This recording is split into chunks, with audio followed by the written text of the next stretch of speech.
అంబేద్కర్ కోనసీమ జిల్లా అమలాపురంలో రాజకీయ ఉద్రిక్తత నెలకొన్నది. వైసీపీ నాయకులు చేపట్టిన నిరసన ర్యాలీ ఉద్రిక్తంగా మారింది. ఆంధ్రజ్యోతి కార్యాలయానికి ర్యాలీగా వెళ్లేందుకు ప్రయత్నించిన వైఎస్ఆర్సీపీ శ్రేణులను పోలీసులు అడ్డుకున్నారు. ఈ సందర్భంగా పోలీసులు పార్టీ నాయకుల మధ్య తీవ్ర వాగ్వాదం చోటు చేసుకుంది.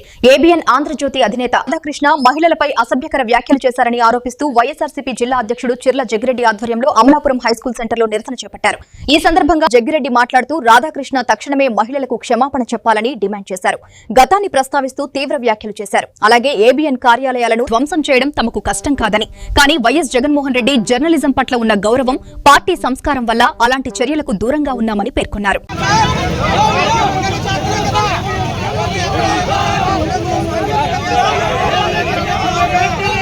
ఎండీగా ఉన్నటువంటి రాధాకృష్ణ గారు వైఎస్ఆర్ జగన్మోహన్ రెడ్డి గారి పైన, అలాగే వైఎస్ఆర్ కాంగ్రెస్ పార్టీ నాయకుల పైన, మరి ముఖ్యంగా మనం ఏదైతే ఆంధ్ర రాష్ట్రంలో తల్లిగా కొలిచేటువంటి మహిళల పైన అనుచిత వ్యాఖ్యలు చేసి యావత్ దేశంలో ఉన్నటువంటి మహిళలందరూ కూడా తలదించుకునే విధంగా వారు వ్యాఖ్యానించడం జరిగింది.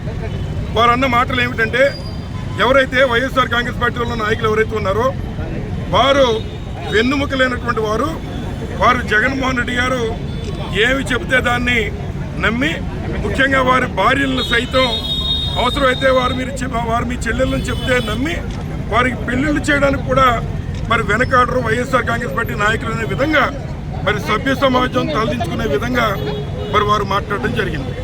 మేము అడుగుతున్నాం, ఇవాళ మేము ప్రతిపక్ష హోదాలో ప్రతిపక్ష బాధ్యతల్లో ఉన్నాం.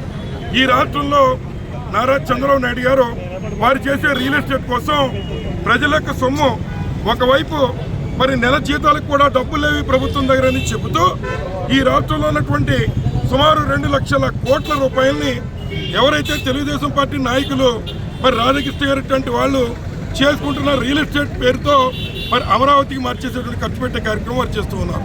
మేము దాన్ని వ్యతిరేకిస్తూ మా జగన్మోహన్ రెడ్డి గారు కూడా బాధ్యతాయుతమైనటువంటి ప్రతిపక్షంగా ఆయన మా ఆలోచన కూడా చెప్పాడు.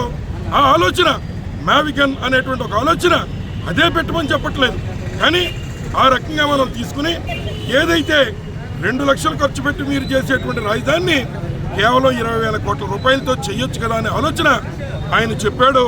ఆయన చెప్పిన ఆలోచన ఇవాళ యావత్ రాష్ట్రంలో 5 కోట్ల మంది జనాభాని ఆలోచింపజేసేటువంటి సలహా జగన్మోహన్ గారు ఇచ్చారని చెప్పి సందర్భంగా మనం చేస్తున్నాం. మా నాయకుడు ప్రతిపక్షంగా ఇచ్చినటువంటి సలహా మంచిదైనప్పుడు మేమందరం కూడా దాన్ని ఫాలో అవడానికి సుశిక్షణైన కార్యకర్తలుగా వైఎస్ఆర్ కాంగ్రెస్ పార్టీ శ్రేణులుగా జగన్మోహన్ రెడ్డి గారి కష్టంలో ఉన్నప్పుడు ఇవాళ కార్యకర్తలంతా వెంటుండడం మా యొక్క నరనరాలో ఉందని చెప్పి సందర్భంగా మనం చేస్తున్నాం. అలాగే మీరు పవిత్రమైనటువంటి జర్నలిజంలో ఉండి, జర్నలిజం ముసుగులో ఉండి మీరు పచ్చవాళ్ళతో రాత్రిపూట చేసేటువంటి, ముఖ్యంగా నారా చంద్రబాబు నాయుడు గారు పక్కలో దూరి మీరు చేస్తున్నటువంటి మరి జర్నలిజం మాదిరి బ్రోకరిజమా ఏమనాలా, మీ వల్ల మిగిలినటువంటి మరి జర్నలిస్టులందరూ కూడా తలదించుకునే విధంగా మీరు వ్యవహరించారు.